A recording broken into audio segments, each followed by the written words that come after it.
Do you have all of them? I do. Collect them all, you'll win a trip to Bahamas. Hi folks, I'm Under.com where we get on Android every day. Anyway, I just got the HTC One M9. This is the T-Mobile edition. I just received it in the mail. Let's go ahead and unbox this bad boy. Let's go do this, baby. Alright guys, so this is the brand new HTC One M9. I've got the T-Mobile edition. It's pretty much identical to the unlocked edition. Now I ordered this because the unlocked version wasn't available when I ordered it. Let's take a quick look at the back. This got HTC Sense, of course. That's the Sense theme, sort of like TouchWiz for HTC. Qualcomm Snapdragon 810 octa-core 64-bit. Now this is the second phone I bought and also the second phone released in the world that has the Qualcomm 810 processor. I've had problems with my G Flex 2. Hopefully HTC has fixed the issue. Also Nano Sim for SIM card. Internal memory is 32 gigabytes for this one. RAM is 3 gigabytes DDR4. Also micro SD card slot. Micro SD card slot, great stuff. HTC has been listening to their customers, putting in the micro SD card instead of pulling it out like Samsung. 5-inch display, full HD 1080p. What? Wait a minute. 5.0 inch full HD 1080p. Wow, that sucks. That sucks. Every flagship is now going with 1440p and HTC has decided to go with 1080p. I mean, I guess it's not a huge deal, but I mean, this is a flagship device. I expect the best of the best, so we'll take a look, but that is disappointing even without opening the box. If you want to have a phone that has a good display, I mean, this is definitely not it. HTC Boom Sound with Dolby Audio. I mean, if you like listening to music with your speakers on your phone, then definitely the HTC One series are the way to go. I mean, they have the best sound, period. So main camera, 20 megapixels, BSI sensor, f2.2. Compared to Samsung S6's f1.9. And they put the ultra pixel camera on the front. Great job. We really don't need ultra pixel marketing bullshit for the main camera. So another thing that HTC has finally listened to their customers. I was just getting tired of using this ultra pixel on the M8 and M7. You just can't take great pictures, especially like landscape or something. You can't crop it, there's problems. But now they've fixed it. Alright, 4K video recording for the main camera, 1080p video recording for the front camera. Alright, everything else is whatever. Alright, let's go ahead and unbox this. Alright, the box actually comes wrapped. So if you bought a brand new HTC One M9 and it doesn't have this wrap, it's probably fake. Or somebody opened it. We're gonna go ahead and carefully take the wrapper out first. Alright, also if you do have these two stickers, then it means it's brand new.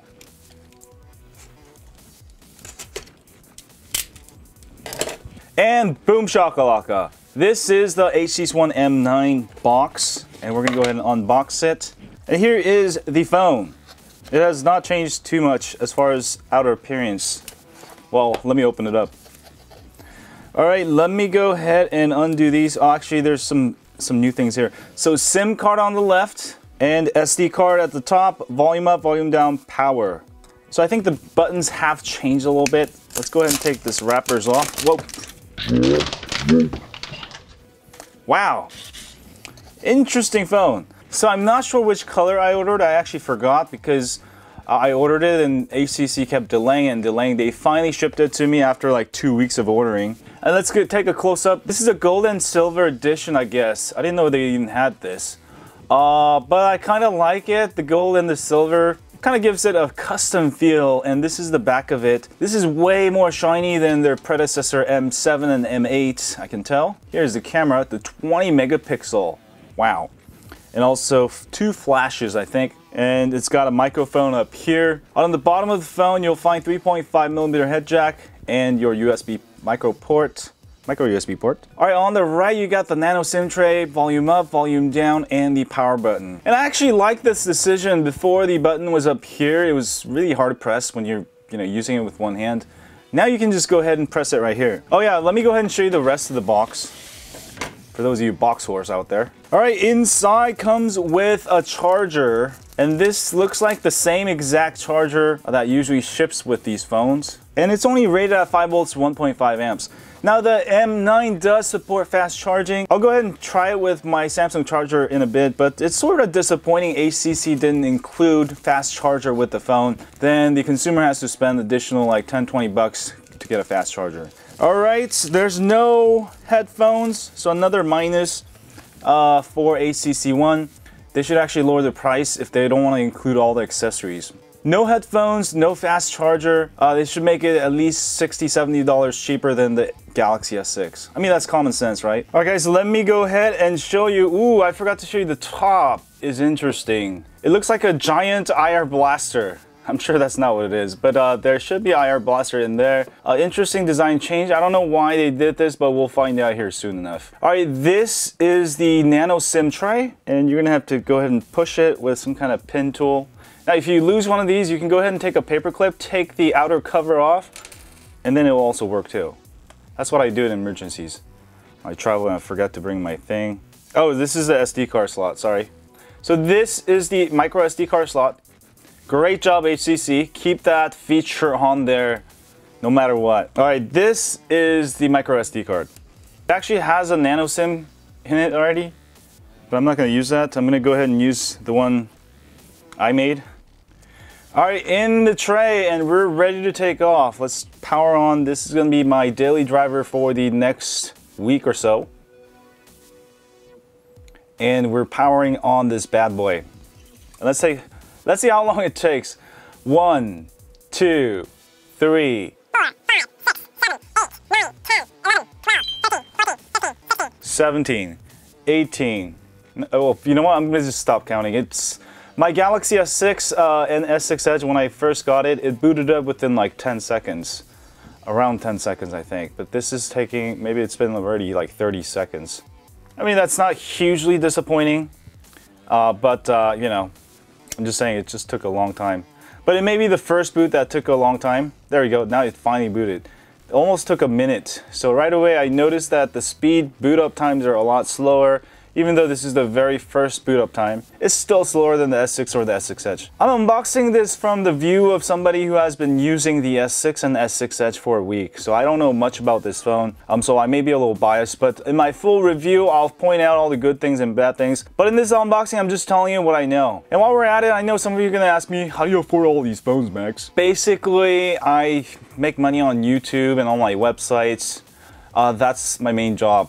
So I have one of the best jobs in the world. And a lot of people try to copy me, and they've actually done pretty well. I've seen a lot of my friends who started a couple years back, they started copying what I was doing, and now they actually make a living from it. Some of them have actually more subscribers than I do. It's amazing. So reviewing phones is a great way to make money, but how do you get started on YouTube? Well, I'll tell you a little secret. How does a chicken make an egg, right? It's the same thing. So you really have to invest your money at the beginning. And what you can do is just get one phone like this and do a bunch of videos on it. And then maybe you make enough money to get another phone. And then that thing blows up. Maybe you got lucky and, you know, your video was the best, and, you know, suddenly you get thousands of subscribers. And then you have enough money for 2 or 3 more phones. I mean, it's a process that's going to take you at least a year or 2 on average. But if you keep trying like every day, you'll get there. Anyway, I just want to give you that real quick. Here we go. So hit start. Next. Next. I'm turning on mobile data. I'm getting 4G LTE out of the box. All right, skip all this boring stuff. All right, let me go ahead and sign in, and I'll be back. All right, guys, let's do the field test just like I did with the S6 and the S6 Edge. I got the last year's M8 here. I'm going to go ahead and hold it with one hand. All right, I actually love the feel of the M8. It feels very smooth here. The rounded corner makes it easy to hold the phone, and it's obviously glass on the front. And the back actually feels like, almost like plastic, but I think it's actually metal. So I can't really tell, but it just feels very smooth. All right, I'm gonna go ahead and grab the new M9. All right, right away I can feel sharpness on the corners, a lot more sharp. It's very sharp, a lot easier to hold. And the back feels about the same, actually. The feel thing is about the same. Actually, the M7 had sort of very sharp edges. It kind of reminds me of that, maybe somewhat in the middle. But wait, let me go ahead and grab the M7, which I also got here. All right, so this is the M7. M7 feels very sharp here. Now the difference between the M7 and the M9, it feels a lot shorter. So the width must be a lot shorter here. But it feels pretty good. The HTC One always have felt good in my hands, especially last year's. This year's feels a little bit sharper, but you know, it's about the same. I mean, they look the same, right? All right, guys, let me give you a quick comparison of the new M9 versus last year's M8. So it's actually a lot shorter, you can see there. And putting it flat, I think actually they're about the same. All right, so it's about the same size. Here's the front of the phone.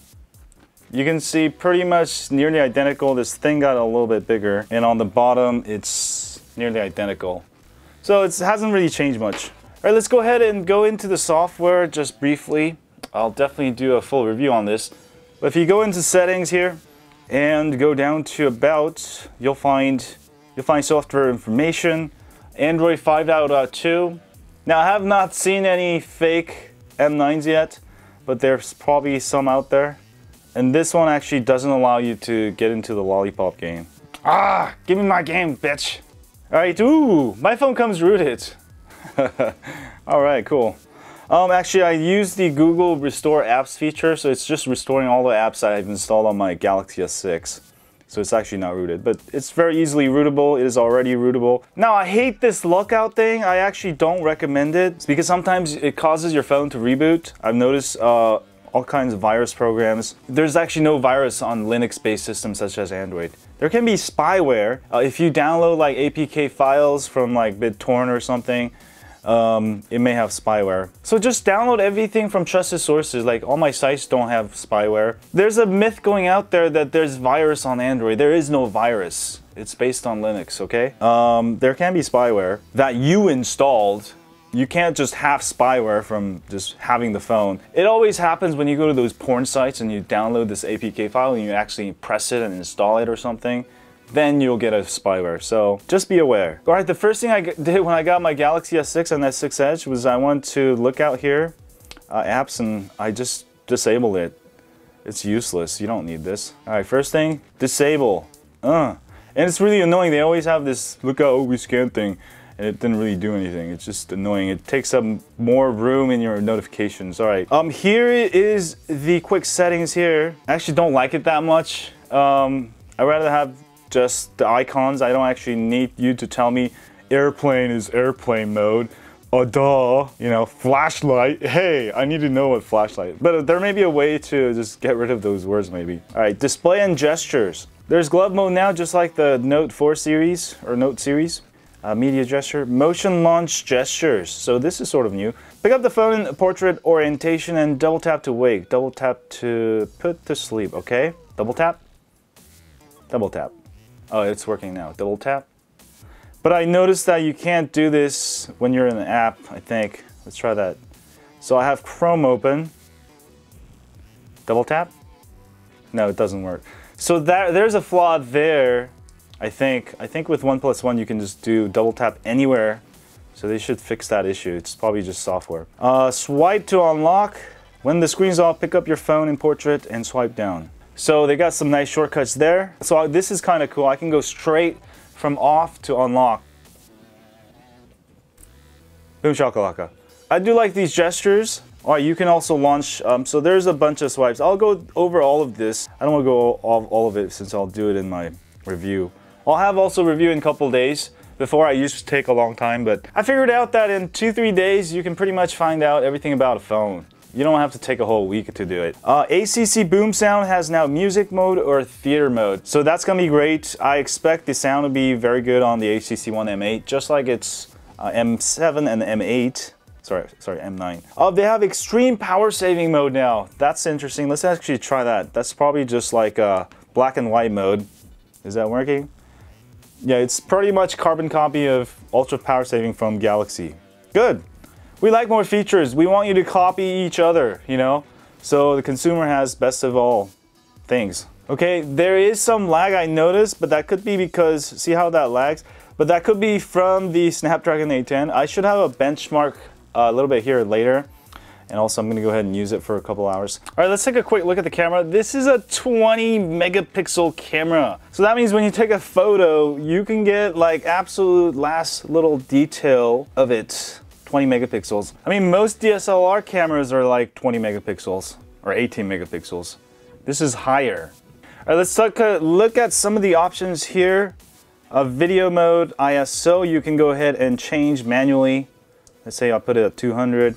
Exposure you can control, and white balance. So all these settings are right there. You don't have to put it into pro mode though. So I kind of like that.